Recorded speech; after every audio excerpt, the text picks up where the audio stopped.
We were like looking at each other and just so the connect as well. The people on. Okay.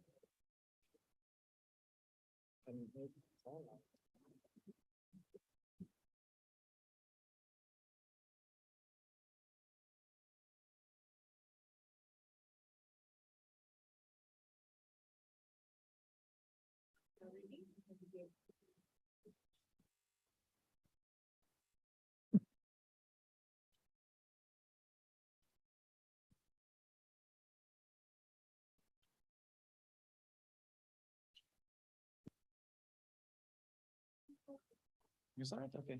Hello, everyone. Thank you for being here and welcome to the ESSEC Business School Future CMO talk. So in this series, we'll be talking to the top marketing leader in the Southeast Asia. And we'll be talking about, we'll be just having some conversation and asking them about their success stories, asking about luxury trends in the industry, and in general, about what was the recipe of their success. So I'm Filippo Montaldo. I'm the trade marketing and e-commerce manager at Lactalis Singapore. And I'm here with Xeena Morales, product manager at Stylebase. Hi, Xeena. So in this episode, we are basically discussing how to become the future CMO. And to answer that question, we're fortunate to have here Benjamin Go, the Marketing and Communications Director for Southeast Asia. So thank you so much for being with us here.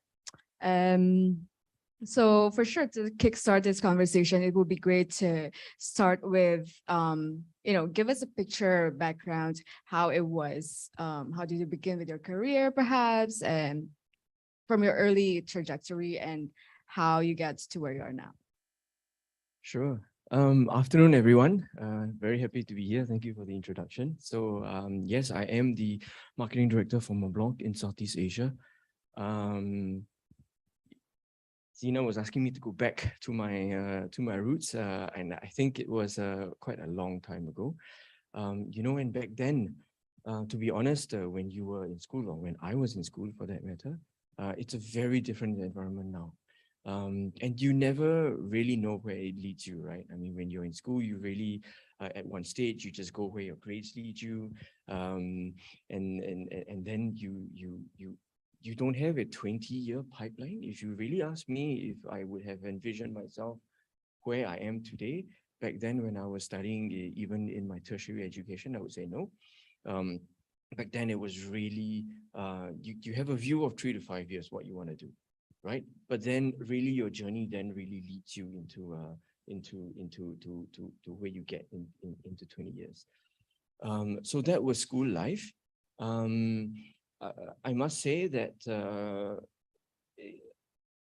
after my university, I do know one thing. I knew that I wanted to be in the business circle. I wanted to be in marketing. And I started out actually after my bachelor's in a very small advertising agency. It was a local setup. And I think maybe in one of the questions also, I would touch on this more. Don't underestimate starting out in the advertising agencies. I mean, those are also what's available to people who are wanting to eventually get into marketing. So that's where I started out. It was a very small setup, but we were working with very big clients. We were working with the likes of Unilever, Pernod Ricard, and other global brands. But that was really on the line, below the line, sorry. And that really gave you a good foundation of production processes. And then I stayed in the agency life for the next 5 years. I moved on, of course, to global agencies. So I was in Publicis Media Next and then BBDO for 5 years. And then I was actually in my last year of my agency life, I was actually working on the Mercedes-Benz account. And it was Mercedes-Benz who asked me on board to be their marketing person. That's interesting. So then I can tell you, if it was not Mercedes who asked, I would have wanted to spend a little bit more years in the agency world. But because it was Mercedes, I fell in love with the brand when I was there, when I was working on it. it's hard to say no. So then I moved on to Mercedes. It was in the regional marketing team, and I spent the next 10 years in Mercedes in various roles, always in regional marketing. And then I was actually headhunted from Montblanc, which is where I am today. Where you're now. That's quite interesting because you actually had a shift of, being experienced in an agency to being under a helm of independent brand. So what shift or what impact did it have on your career, especially in the marketing side? Yes. No. So when you're in the agency world, it's very different. You're very focused. You represent one area of work, which is communications for your client. So you get to, that's your bread and butter, that's your everyday, that's your world that you live in when you are in the agency. However, when you jump in the client, there's a bit of a culture shock because that becomes just one portion of what you're supposed to do. And you rely then a lot on your partners to give you information on that portion, and you are expected to really have a much more holistic view than that. Well, that's one. Cultural wise is also very different. The agency is very open. It's very argumentative. You brainstorm ideas very frequently. At the client side, it's not so open. It's more corporate. You have more processes to follow and stuff like that. But yeah, you really get introduced into what a brand does. Right. So there's a shift not only in terms of functions, but also in the pressures that's coming in, like where are the objectives that have to be met? Where do you report to? Also the culture in itself as well. That's quite interesting. Would you have any thoughts on that? No, yeah, definitely. That's something that that's really interesting. That starting from an agency side, because today I feel, especially most of the students, they dream the big companies straight from the beginning, from the first internship. They want the big groups, they want the big brands. So clearly, this is something that I believe really interesting sharing. So if you even have something more to add on for these students that they dream Richemont, that they dream probably Montblanc, what would you say to them? Actually, is it good to start already there? What or to more follow your type of path? I think there are pros and cons into both directions. If you start immediately as a brand, you get a direct foothold in the brand.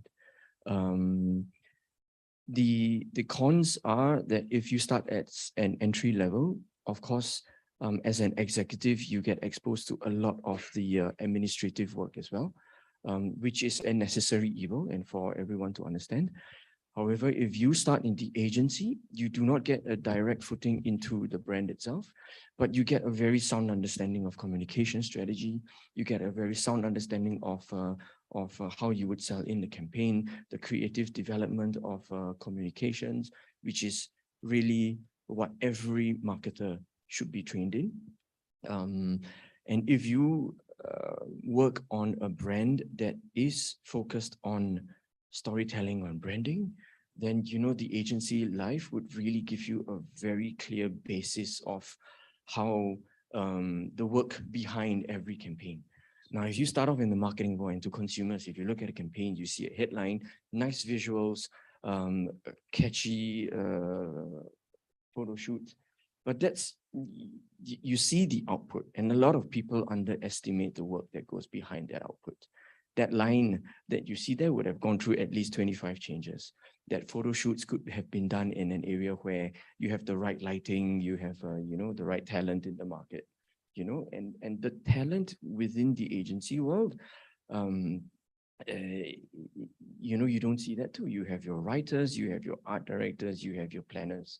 There is a whole world behind the communication side of the business that I don't necessarily think that people know about, So, I mean, that's the two routes that you need to consider. First, you get a very good grounding of communication strategy. And then, of course, the pros of entering a client directly is that you get immediate foothold into the brand, but then you miss that side of the world. Yeah, clearly. So, like touching into that, say, definitely it's important to have the view of really what's behind every campaign, behind every work that a lot of changes. So clearly, since when you come to university, you actually get to study a lot of things. You can study some theory.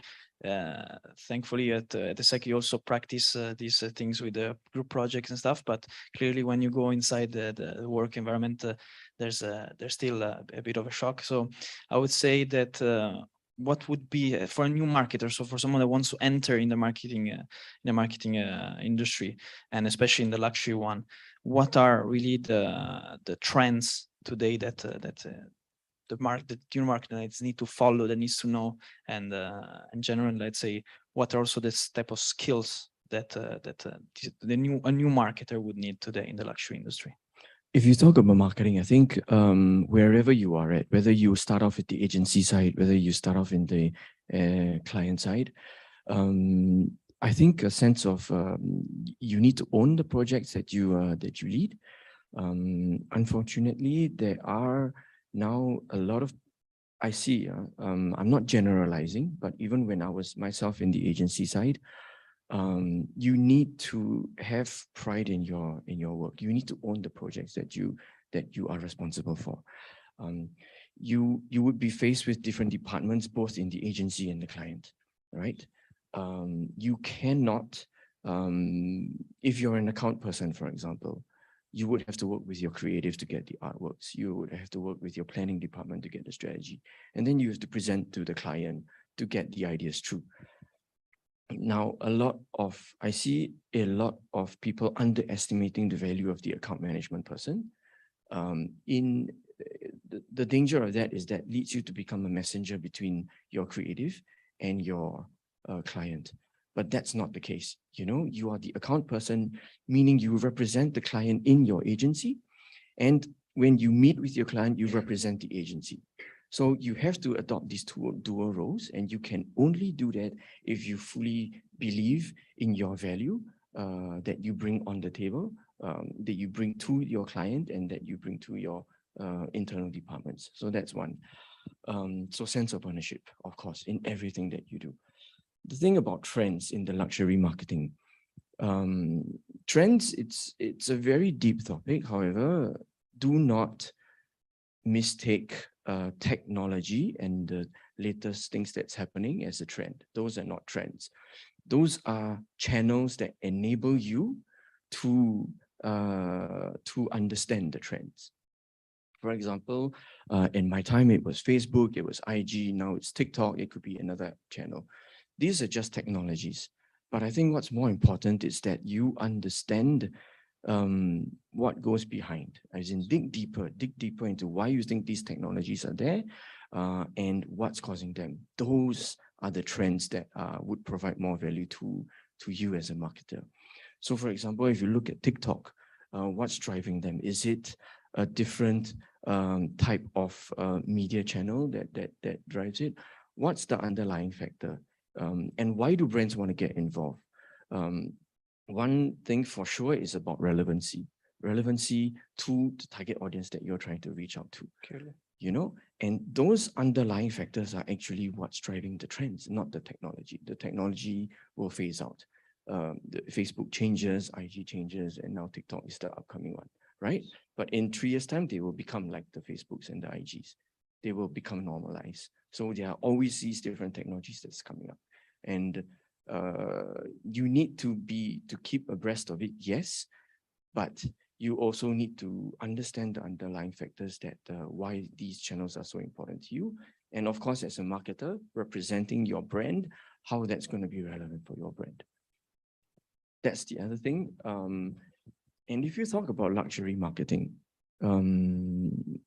as compared to, I didn't spend many years in other types of marketing. I was always in luxury. And I find that the difference is, I'm not saying one is better or than the other. What I'm saying is that you need to represent your brand wherever you join. So for example, in luxury marketing, what's equally as important to your brand is what not to do. because of the guardianship behind the luxury name that you represent, you know, and you're not, you do in some cases want to reach out to the mass, but you are not, you do not have the luxury of just going for mass awareness all the time. You have to be very targeted. You have to be very clear on what is the best for a luxury brand. So I would say that, you know, if you compare FMCGs and the other mass brands, if you want to gain awareness, then it's very easy. You know, it's not, not that it's very easy, but you have more avenues open for you. But as a luxury marketer, you have to say no to some because it could be bad for your brand, because you want to maintain a certain level of luxury or premium, a premium standing of your brand. So again, saying no to some things and to draw that line is really difficult as a luxury marketer. Clearly. Thank you so much for that. So yeah, it's definitely there are different practices that have to be implemented when you're in the luxury marketing. I think more in that sense, I would ask like, what would be the best tools then to learn about luxury brands in general and luxury marketing? I must say that today, tools are everywhere. I mean, you guys are really faced with tons of information. Right. We're lucky, like technology is just there, like Yes. information is just on tip of our fingers, you know? Yes. So Exactly. So it's all of us have our computers 24/7 in our pockets. You know, we want something, we just take it out, we type, and we get the answers to it. I think the tools are above the tools. I think maybe follow the brands that you guys aspire, and have that sense of curiosity. You know, always ask why they would do this, why are you seeing this message, the meaning behind whatever you guys are seeing. You know, publications are so many now. The Business of Fashion, luxury trade titles, all these are very useful tools of information. But I think also beyond that, as a marketer, I wouldn't say this as a consumer, but more relevant for marketers, is to really understand the way these tools are being used, and the way that brands are engaging with these tools. I mean, you have a world of information at your fingertips. And I also feel now that as marketers, do not lose curiosity. Right now, if any of you have watched Social Dilemma, or Social, I really forgot what that movie was called, but it's about Facebook and Yeah, how the Netflix. yes, Netflix, yes, and how that information is really being fed to you, and that then creates your world, which is great because you see a lot of, because you have watched this, because you have liked this, and you get the information served to you, right? But that's great for curated information for yourself. I find that as a marketer, that kills a bit of curiosity amongst the people, amongst consumers. You do not go outside of it. exactly. You You're do not like go outside of limited that. what you're being fed. Yeah. You may not have time after consuming all the information that you like to really explore, have that you know, curiosity to go to different sites, to explore different content, and to be inspired, right? And that's where I feel that we should really be aware and draw the line. Yeah, clearly, like I really like to when you say that, really, like I believe that it's really the marketer that needs to keep their curiosity there, because today, even though even in business of fashion, even if you follow all the publication, there's still like a huge amount of information that actually how you can make those information relevant probably for you, for your career, for your job, or actually for your future, if you want to you know, learn a bit more about a certain brand or certain campaign that happens there. It's clearly like important to that, and that's why for me it's interesting. Actually, if you can share with us like an interesting campaign that you did, just an interesting launch that you did Montblanc, just to share with us a little bit, you know, because as a student we have projects, we do a lot of from let's say from the brainstorming the idea to actually bringing it into a presentation to our professor. And but then at the end of the day, it's just it's still a project. So when it comes to real life, then you need to brainstorm the idea. You need to sell the idea to not just to the consumer, but also to all the people that are in the way from your side to the consumer. And so how does it work from the brainstorming till actually like the success of that idea?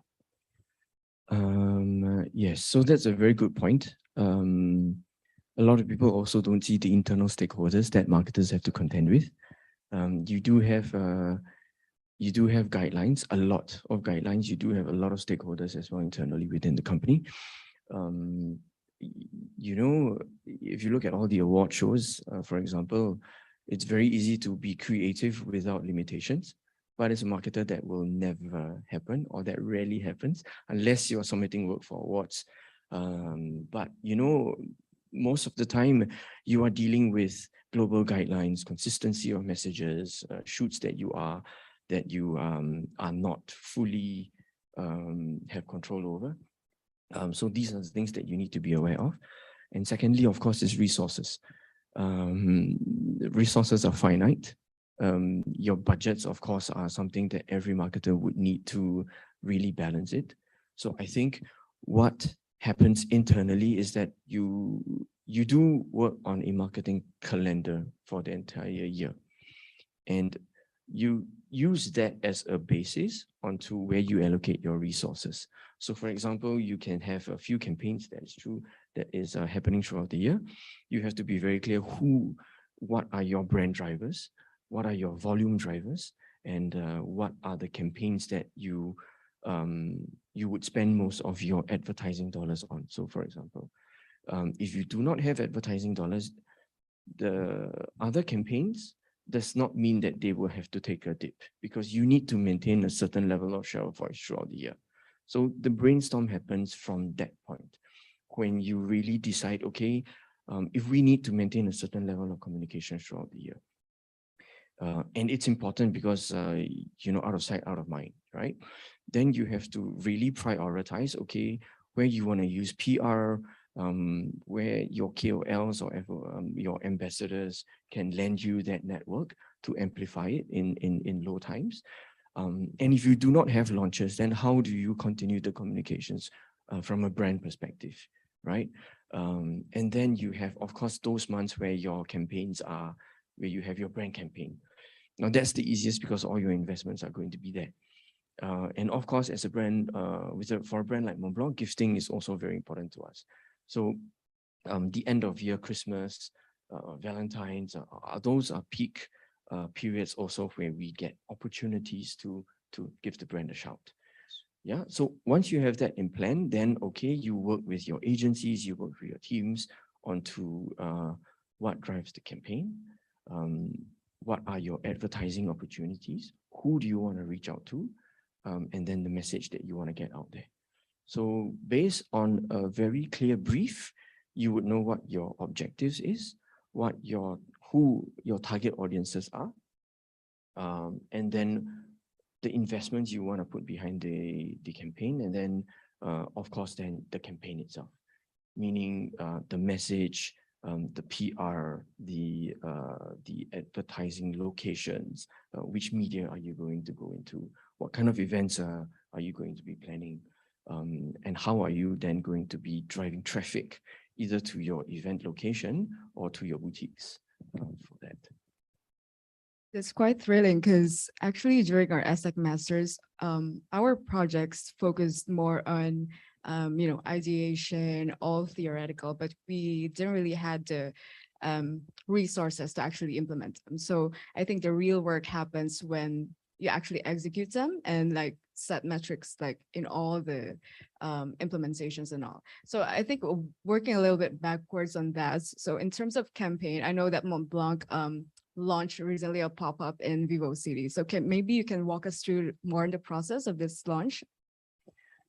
How did it become successful? And yeah. Sure. So the campaign that you're referring to, actually, it's fresh off the oven. It was really launched this week. The pop-up is now happening at Vivo City and will last for 2 weeks. It's called the On the Move campaign. And this campaign is actually tied to the Montblanc brand campaign for the year. So this was what I was telling you about. It was easier for this campaign because we had a lot of investments in it. Having said that, the more investments you have to be very clear on your ROIs as well. So gone are the days where, you know, we spend and we cannot and we don't measure. That can't happen right now. So we measure everything. Footfall, traffic drivers, partners, as well as sales, of course, right? Conversion of sales. So that campaign in Vivo City, actually, we do not have a boutique in Vivo City. The purpose of us having a pop-up there was because we wanted a location where we had high traffic and we do not have presence. Now, we wanted to reach out to a different clientele. We wanted to reach out to a different area where Montblanc did not have presence. And we thought a pop-up would be the best kind of angle because first of all, we have presence like a mini boutique there, and the pop-up represented all our latest design elements. So there's also a little bit of brand communication and the way that we were transforming, right? So we had that pop-up there, and you know, one of the challenges that we were faced with is also that we were not a tenant within Vivo. And normally, a lot of malls practice this, they do not allow non-tenants to have a pop-up there. But that's where, as marketers, you do not necessarily have to take a step back once you are given a no. It's your job to challenge, it's your job to repropose, it's your job to say, hang on, let us come back to you with a proposal, have a look at it, have a look at our plans, how we're going to be driving traffic to your location, how we're going to be bringing extra eyeballs to your location before you then decide to say no or not. So we did that. We came back to them with a proposal and they agreed, right? Which is why in the event, we really made sure to have quite a big fanfare. We had celebrities down, we had our new brand ambassadors. It was a good chance also because our head office was announcing all our global brand ambassadors that the local brand ambassadors are aligned, which also gives them a bit of an international standing. And we put that through, and traffic was great. There was a lot of crowd, and it was good. Now, that was our tactical location where we had the pop-up. Now, our advertising opportunities we had along the main shopping belt. So again, kicked off today, we had huge out-of-homes already in Tangling, in Tangs Underpass, and we already bought this beforehand. So we conquer the entire shopping belt with advertising, with out-of-home, and then we go into a new location with a pop-up for a more sales and a more, brand outreach to a different clientele. So that was the main idea of how we launched the On the Move campaign.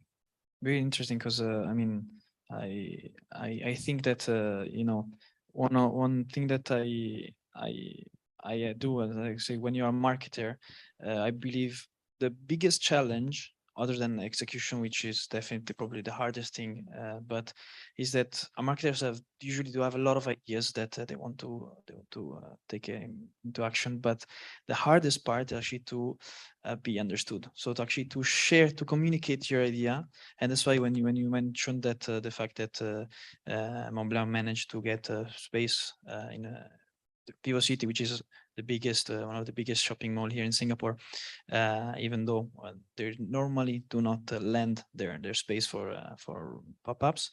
It is something that really intrigued me, and that's why I would like to ask you as well. In general, how would you, as a marketer, what advice would you give to a marketer in order for their idea to pass to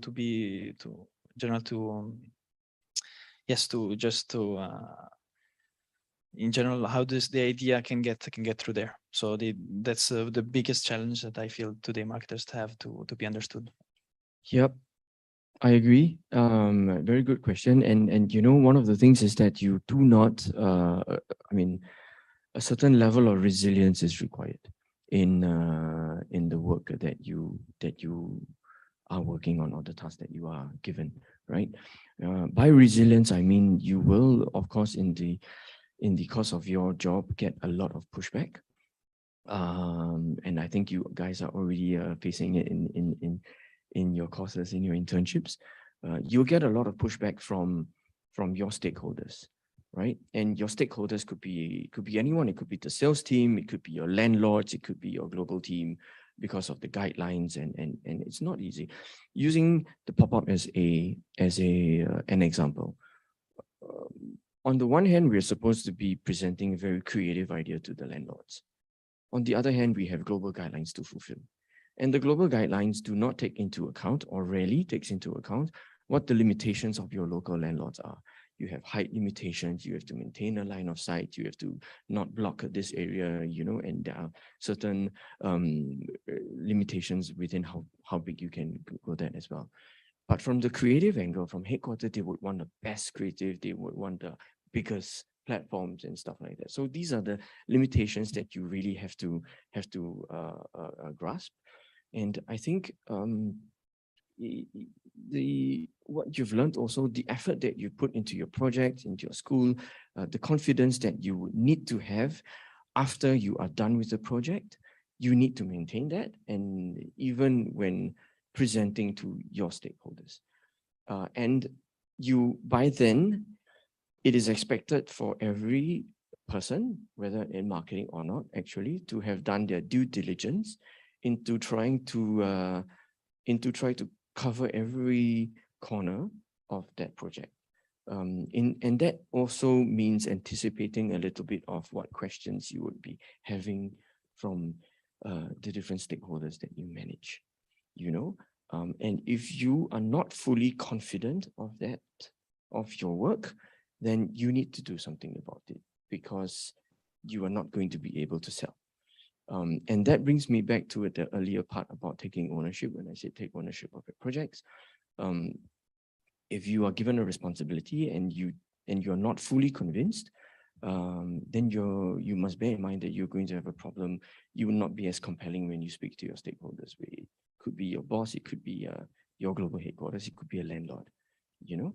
I'm not saying it's easy to get there. It is super difficult because there is 25 rounds of changes between you and your agency or your team. But you can be sure that after these changes, when you are presenting to an audience, you are fully confident of what you are presenting. And that's actually as a marketer, that's the best you can get, because you first of all, you would be more compelling in your storytelling. And you would be confident in addressing the questions that you may get. Thank you very much. So far in our conversation, I guess for everyone listening to us, we've kind of summarized like 4 key characteristics. So far, it's been curiosity, ownership, resilience, and even confidence afterwards. So more on the resilience part, like we've talked about a little bit on challenges. So let's take a little bit of a step back on Montblanc, but more on you as a CMO. What has been the biggest challenge as a CMO these days? I would think the biggest challenge, actually not only as a CMO, even if you talk about marketing in general, and if you are interested in the field of marketing, I want to grow in the field of marketing. One thing is to really keep abreast of what's going on. You don't necessarily have to like or to engage directly in them yourselves. You just have to understand the operations behind it. So if you know that TikTok is the next thing, you don't have to engage or create videos yourselves. You know, you just need to understand what goes behind that. The other big thing that you will, or the other challenge that you will face as a marketer is, with these technologies changing all the time, there is no constant, you know. Your consumer journey changes all the time. Your intent to purchase gets facilitated by the different consumer journeys. And if you work for a brand like Montblanc, you have to balance between a very brick and mortar business model and how you then adapt to these changes internally. And I feel that as a marketer, you really need to be aware on how you adapt, how you communicate to your audiences, how do you stay relevant with all these new platforms coming up? How do you stay relevant at the same time maintaining the DNA of the brand that you represent? You know, and that's the only, it doesn't change. I mean, it will not change for you guys as well. As you enter the field, you will be faced with an existing set of platforms and technology available. 10 years down the road, that's going to be changing completely for you. It's how you as a marketer then understand these platforms, and again, what's driving those changes and how you stay relevant in this. Today, what's happening, apart from the platform changes, is especially in the luxury marketing world, sustainability. Everyone's about sustainability now, right? And if you are a leather maker, for example, you came from a very brick and mortar environment. Sustainability is a huge topic, and it's not as easy to change as switching my media money from one platform to another. It's ingrained into your processes. So that's another thing that's coming out. Sustainability was never a topic maybe 20 years ago, right? People were willing to spend, people were willing to forego how that product came about. But that's not the case today. Today, everybody's questioning how did that product come about, the processes, the societies behind it, and the impact it has on the environment. Today, it's sustainability. 20 years down the road, it could be another thing. So, I mean, that's one of the biggest challenges that you would have as a marketer. Really staying relevant and being adaptive to what's happening in the industry and overall. So more with regards to that, then, what would you advise, for example, for fresh grads in this case, in entering a luxury marketing kind of job for someone who's just starting? Because for you, it's a different. We've seen and heard your story from advertising agencies to handling an independent brand and a luxury brand in itself. So how would it be different? How would the narrative and conversation be different for someone who's just starting, or like starting from fresh? I think if you have already focus on luxury marketing as an area, then you have 50% of the battle won. You are already knowing where you want to go into. I would say you have to be clear of where are your opportunities. I mean, I've said this earlier before already. Consider the peripheral tracks of luxury marketing. So to work for a luxury brand is not the one and only route you can take. You do not need to immediately start looking at your Chanel, your Hermes, Montblanc, or Richemont, to start. You can start out, as I said, in the agency. You can start out in, for example, writing for media. You can, of course, the luxury titles. You can start out in PR agencies. What brands normally do is we hire a lot from agencies as well. Because you would already have the necessary skill sets that's required. You would already have the necessary knowledge of the industry. So we do look to those agencies as well. And look into other parallel tracks. Look into fragrances, for example. If you are in Chanel fragrances, it's not part of the Chanel fashion business unit, but that could also give you a bit of the route in, Look there. I mean, that's one. Look into your channels. Be aware of what channels are offered to you. Don't underestimate the power of networks as well. Your internships, sessions like these, career programs. The more people you meet, the more you understand. I think don't underestimate that as well. And the other thing is, already, since you know that luxury marketing is your interest or your passion, then already get into that mindset, into whatever you study next, or into whatever projects you take on next. Already get into the mindset of, keep the curiosity there. Like I said, if you see an ad in Chanel, or if you see an ad that from any of the luxury brands, always question why would they have chosen this location, that headline, the suit does it not, already start to judge, and that would already prepare you a little bit. One of the challenges I face is that the marketing world is a very competitive landscape right now. You need to be differentiated, and you need to communicate that differentiation. So one question I get faced a lot is, if I was to present an idea or a concept, if I can easily remove the brand of Montblanc and put another brand there, and it works, then I'm going in the wrong kind of a direction. We need to have that unique differentiation. We need to have that special character in our ideas and our platforms that we communicate on.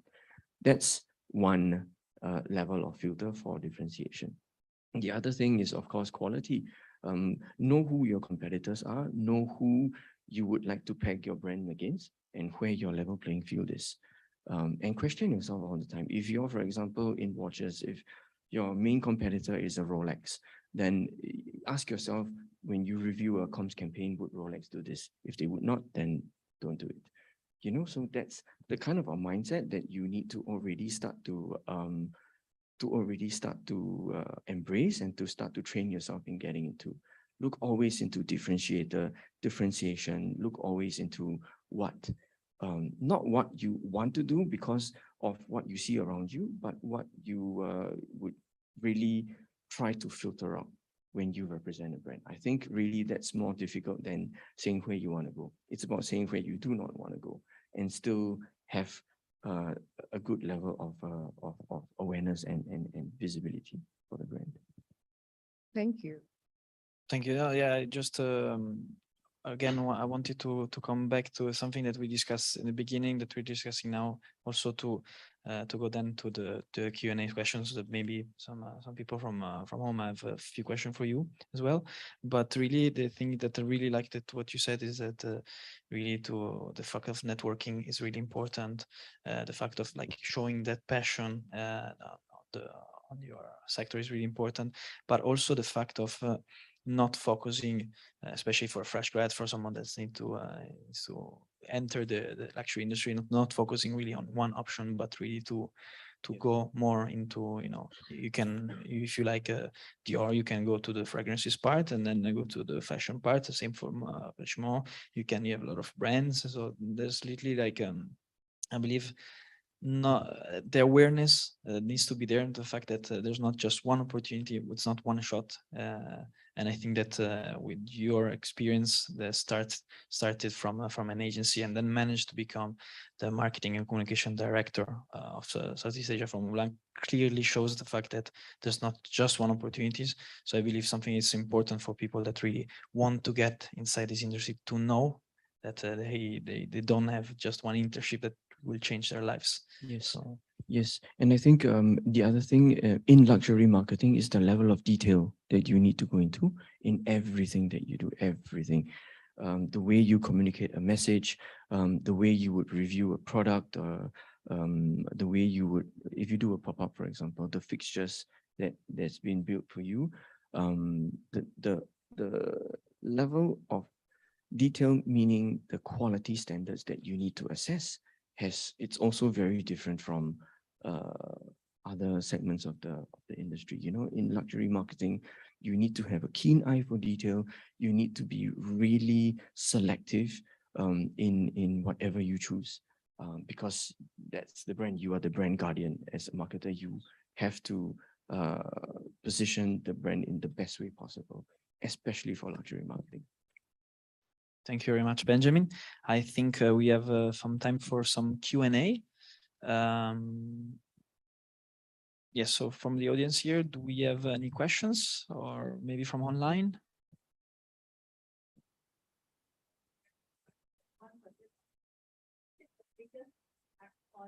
your job satisfaction? Is it salary? Is it your colleagues or something else? Okay, so just repeat the question in case. So, what is the biggest source of, let's say, satisfaction for your job? So, is it the salary? Is it work-life balance? Is it what makes you happy at your current job, basically? Thank you.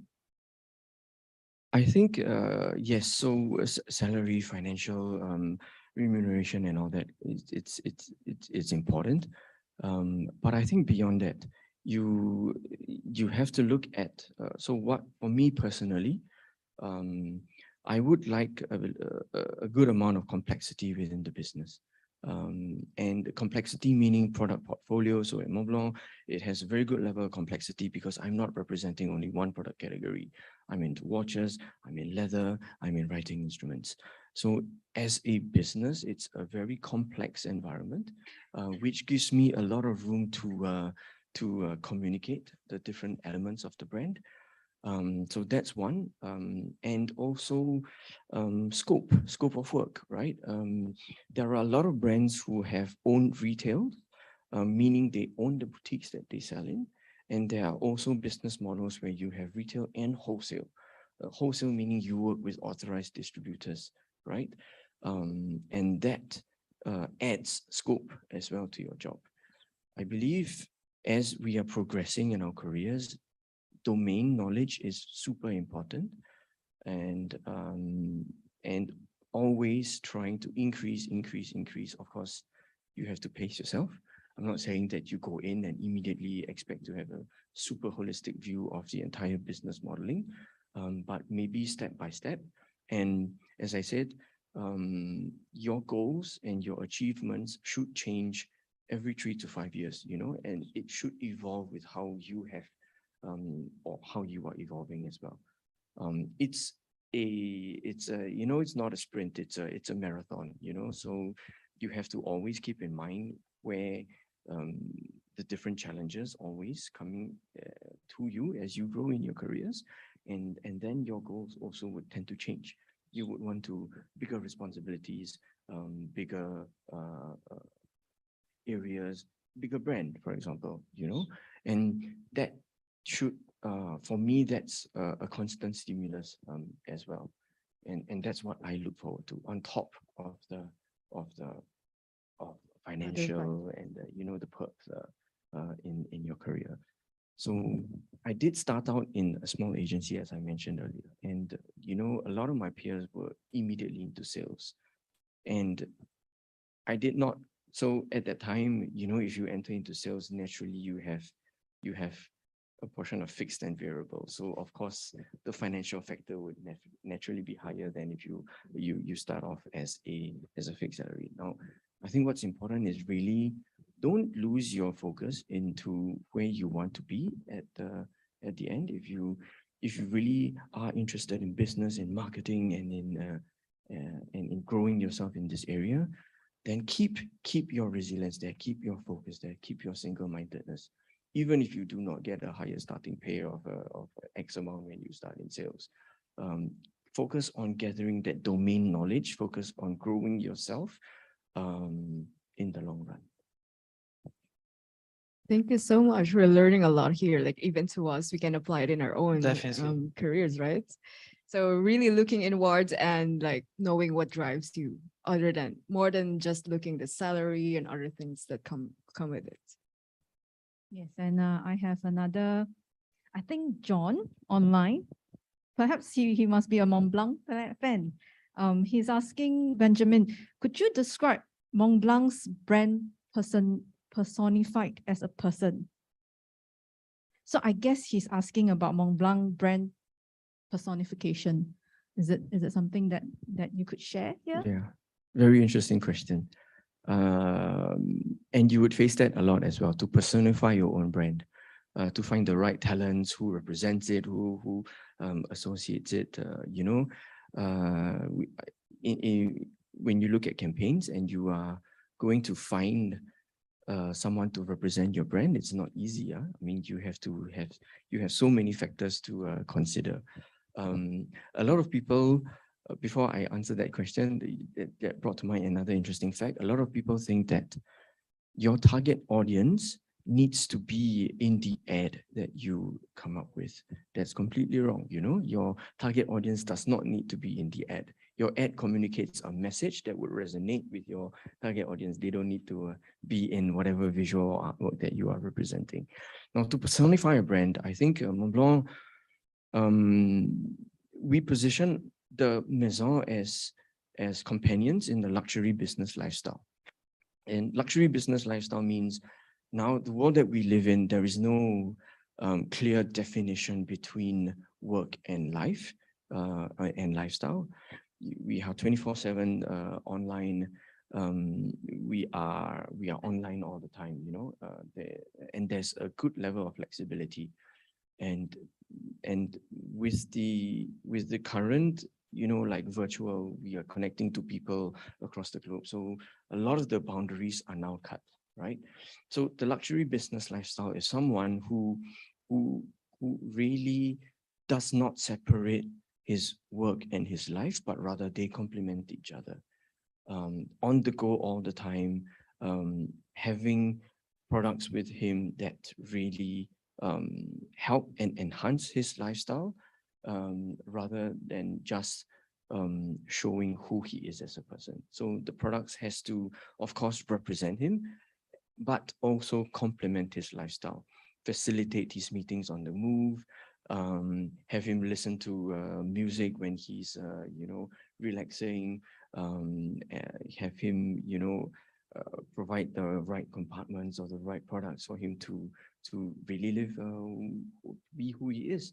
So if I was to put a person to the brand, it's someone of that character, completely mobile, no distinctions between work and life. In fact, they complement each other, and really a person who is what we would call the modern person who travels modern in a modern environment. So who's completely comfortable with virtual and offline surroundings. That's an interesting person. Very, I aspire to be that person. yes, Complementing work and life. absolutely. Okay, we have another question online. But before we take the question online, is there any questions on the floor right here? Yes, please. Thank you so much, Benjamin. Totally enjoyed the session. Also thank Stylebase School of Education for inviting me. All right, so my question is regarding NFTs, because you know that there's a huge hype about NFTs, right? I'm working in the Web3 industry, and yeah, so we know that like many companies, especially in fashion, like Charles & Keys, they're accepting crypto payment, and also like Balenciaga, they are very big on metaverse, and also like Dior and Burberry, they're entering Decentraland as well. So they had just had a fashion, digital fashion week in Decentraland. And also like in Singapore, especially, we had like Token 2049 and all those events happening around. So I'm just curious about maybe as a luxury brand CMO, do you like strategize on NFT, and how do you vision the future in terms of NFT and Web3 or cryptalization in general? Thank you. No, very good question. Actually, that's really something that we are currently looking into. It can't be missed because that's, you know, already a lot of brands are in there, and there's a lot of action already going in there. Now, the risk is this: if you do not if you look at it as again, something that's upcoming and you go in without fully thinking about it, it could fall flat.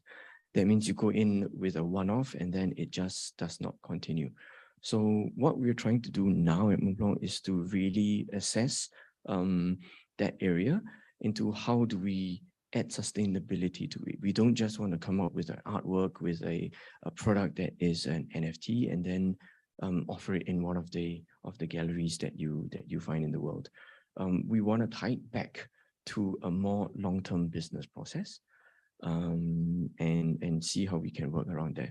So, for example, a lot of I know a lot of people all brands are starting with this thing called the POAPs, right? The proof of attendance protocol, whereby if you attend an event, you get a token which shows, oh, I attended a Burberry event, I attended a Montblanc event, I attended an event this. But you know, yes, nice to have, but what do you do with them? You know, what do you do with these tokens? It cannot just be a badge of honor or a badge of showmanship, but it needs to tie back to something that provides value or more value to a client. And that's what we are trying to assess at the moment. Any other question on the floor? No, so online there is someone, an anonymous. He says, very much as your story that mentioned you have been with the ad agency, how did you move to the brand? But I think rather than the whole story about what happened in between, I think importantly it's perhaps our audience would like to know what is the one piece of advice that you would give yourself when you're starting your journey in the industry. So turning back the clock. Yes. I think one thing that I really felt would be valuable is maybe know your commitment, know what commitment means to you, and know what it means to your stakeholders, to your boss, to the people that you are dealing with. Don't underestimate when you give a timeline, when you give a commitment that I will go through with this project, because that impacts a lot of other things. That impacts your credibility, that impacts the people around you, especially when you are a leader and you do not know and you are not super sure of your commitment. You impact a lot of parallel departments and the people who are depending on you. So I mean, that's one thing. You really understand what it means to you and what it means to your supervisors and to your stakeholders. Questions? Anyone else on the floor? If not, over to you, Filippo. Okay. So thank you very much for today, Benjamin. I mean, Thank you so much. It's been fun, interesting, and we learned a lot, definitely. No problem. Happy to be here. Thank you everyone for being here. So next session would be with the future CMO from Unilever. So please stay tuned. That you know, the series started actually today with you, Benjamin. So this series will be keep going on the next weeks. So stay tuned. Thank you very much, everyone, and wish you a lovely afternoon. Thank you, everyone.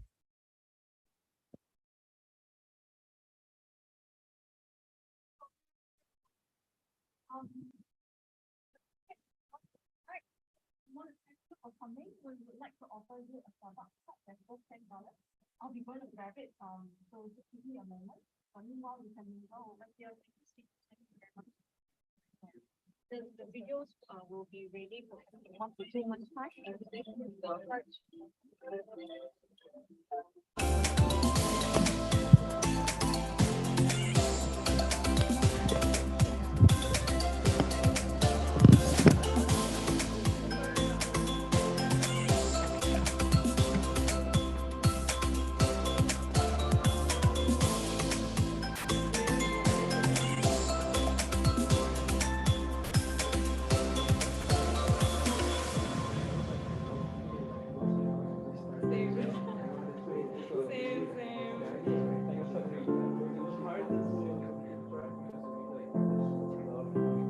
Same.